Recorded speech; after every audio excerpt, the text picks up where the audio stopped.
আচ্ছা, আমাদের physiology anatomy এটাই লাস্ট ক্লাস আর কি। চ্যাপ্টারও শেষ, মানে শেষ চ্যাপ্টার, এবং শেষ চ্যাপ্টার আজকে শেষ ক্লাস আর কি। তো এটাই লাস্ট ক্লাস, তো একটু ভালো করে দেখার চেষ্টা করো। আর স্লাইড অনেক কম আছে, তো আমরা কালকে নেবো আর কি।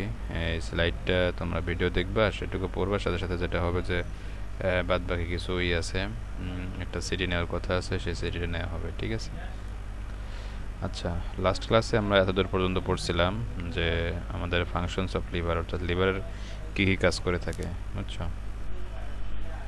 এরপরে দেখো আমাদের যেটা লাগবে,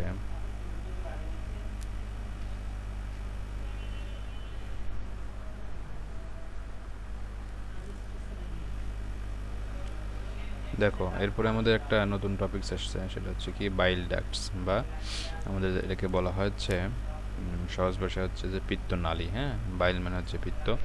তো পিত্তনালীটা কী এবং সেটা কীভাবে কাজ করে? The right and left hepatic ducts join to form the common hepatic duct just outside the portal fissure. বলতেছে আমাদের যে তোমার আছে আর কি, সরি, লিভারের যে দুইটা খণ্ড আছে, রাইট পার্ট এবং লেফট পার্ট, দুইটার থেকে কিছু ডাক্ট বা কিছু বের হয়, যেটাকে আমরা বলতেছি যে নালী বের হয়। তো সেগুলো তোমার একসাথে যখন একত্রিত হয় তখন সেটা একটা কমন হেপাটিক ডাক্ট তৈরি করে। তো সেই কমন হেপাটিক ডাক্টটা জাস্ট পোর্টাল ফিশার যেটা আছে, বা একটা ভাঁজের মতো জায়গা আছে, তো সেই ফিচারটা যখন বের হয় তখন ফিচার থেকে জাস্ট এটা তোমার কোথায় আসতেছে, একটা হেপাটিক ডাক্তার সেখান থেকে বের হচ্ছে, ঠিক আছে? এরপরে দেখো যেটা আসতেছে,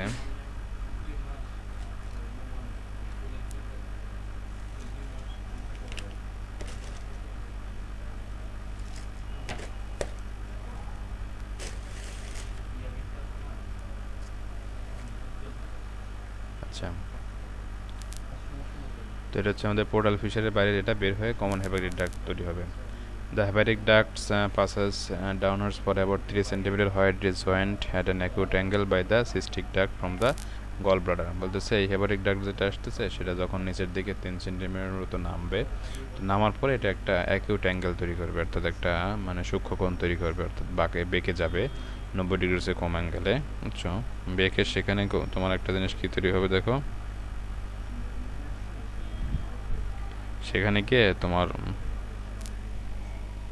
কি বলে এটাকে, দুইটা মিলে একসাথে হবে, সেটা সিস্টিক ডাক্ট একটা যুক্ত হবে। কোত্থেকে আসবে সেটা? সেটা আসবে গল ব্লাডার থেকে, বা যেটা থেকে আমরা পিত্তথলি বলে, সেই পিত্তথলির থেকে আসবে। The common bile duct is around 7.5 centimetre long and has a diameter of about 6 millimetre. বলতেছে আমাদের যে কমন বাইল ডাক্ট সেটার দৈর্ঘ্য হচ্ছে কতটুকু? 7.5 সেন্টিমিটার, এবং সেটার ব্যাসার্ধ হচ্ছে, ব্যাসার্ধ না আসলে ব্যাস হচ্ছে মোটামুটি 6 মিলিমিটারের মতো, ঠিক আছে? এটা হচ্ছে আমাদের বাইল ডাক্ট।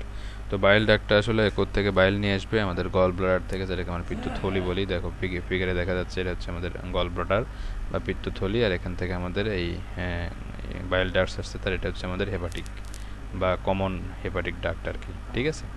আচ্ছা, the gall bladder is a pear shaped sac attached to the posterior surface of the liver. সহজ কথায় গল ব্লাডার হচ্ছে একটা পিয়ার। পিয়ার মানে কি জানো? পিয়ার মানে হচ্ছে তোমার বর্ষা, বা তোমার একটু চোখা মাথাওয়ালা এমন কিছু, ঠিক আছে? পিয়ার শেপ স্যাক মানে হচ্ছে বস্তা টাইপ বা থলে, attach to the posterior surface of the liver, এবং যেটা তোমার লিভারের পোস্টেরিয়র সারফেস, অর্থাৎ উপরের দিকে পৃষ্ঠের দিকে থাকবে অফ দ্য লিভারের বাই কানেকটিভ টিস্যু, এবং সেটা যুক্ত থাকবে কিসের মাধ্যমে? কানেকটিভ টিস্যুর মাধ্যমে, ঠিক আছে?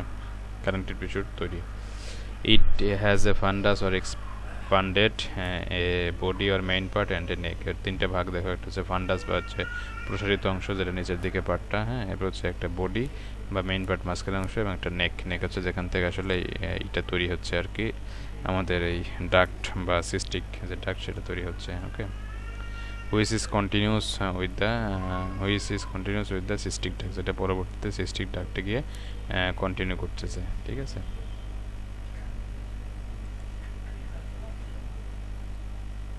আচ্ছা, এরপর দেখো ফাংশনস অফ বাইল। তো বাইলের ক্ষেত্রে কী কী ফাংশন আছে? ডাইজেস্টিভ ফাংশন ফার্স্টে, যে আমাদের যে পিত্তরস সেটা কী কাজ করে থাকে? প্রথমত হচ্ছে সে পরিপাকে বেশ কিছু কাজ করে, যেরকম দেখো bile helps in the digestion of fat and to a lesser extent of proteins and carbohydrates with the help of bile salt which acts in the following way.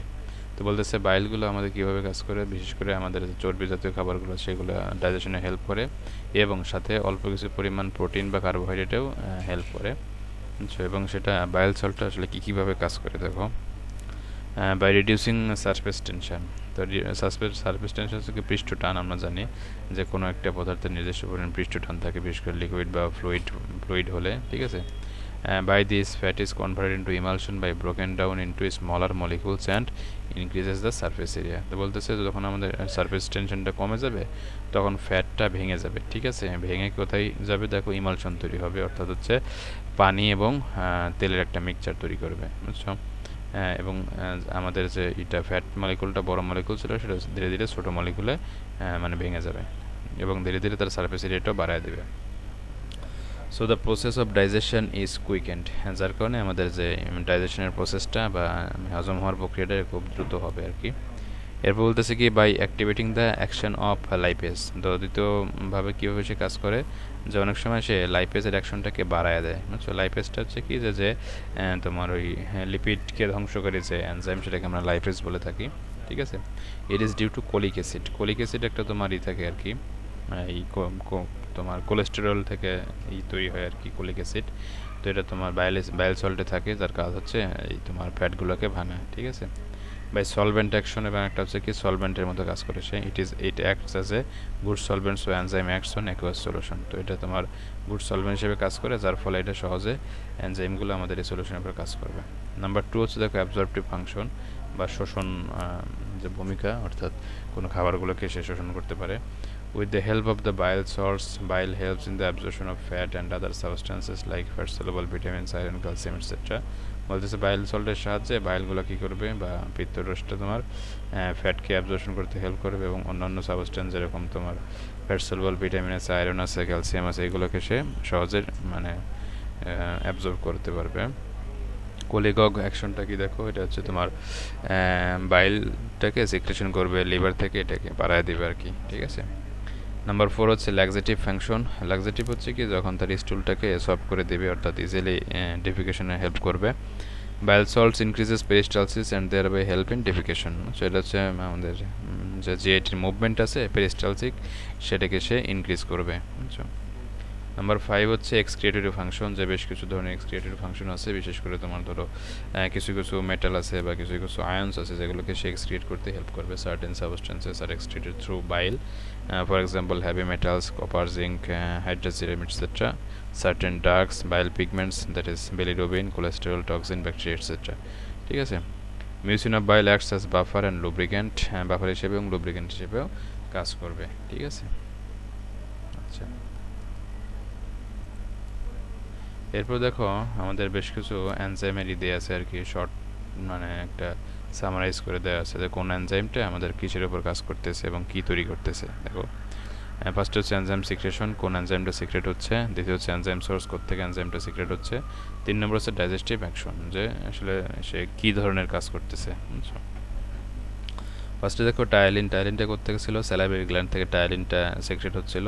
এবং আমরা আগে বলছিলাম টায়ালিনটা কী করে, বয়েলড স্টার্চের উপর কাজ করে, তাই না। বয়েলড স্টার্চের উপর কাজ করে সেটাকে কী করবে দেখো, ডেক্সটিন, মল্টোজ, গ্লুকোজ এটসেট্রা সে চেঞ্জ করে নেবে।